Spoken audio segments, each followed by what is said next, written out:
બોલો, પ્રતિષ્ઠિત હોસ્પિટલના ડિરેક્ટર ભાઈઓએ પહેલા લાખો રૂપિયાના મોંઘા સર્જરી માટેના સાધનો ખરીદ્યા અને પછી રફુચક્કર થઈ ગયા. જી હા, સુરતના નાનપુરા વિસ્તારમાં આવેલી પ્રતિષ્ઠિત ટ્રાઇસ્ટાર હોસ્પિટલના ડિરેક્ટર ભાઈઓએ મેડિકલ સાધનોના વેપારીઓ સાથે કરોડો રૂપિયાની ઠગાઈ કરીને હોસ્પિટલને તાળા મારી દીધા છે.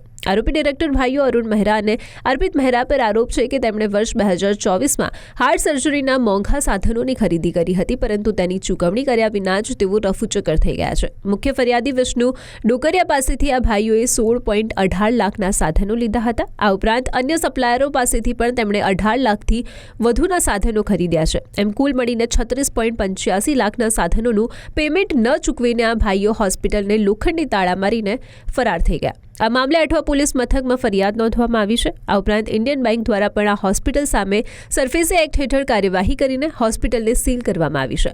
મેડિકલ સાધનોના વેપારીઓમાં આ ઘટનાને કારણે રોષની લાગણી પણ જોવા મળી રહી છે અને પોલીસે ફરાર આરોપીઓ અરુણ મહેરા અને અર્પિત મહેરાને ઝડપી પાડવા માટે શોધખોળ શરૂ કરી દીધી છે.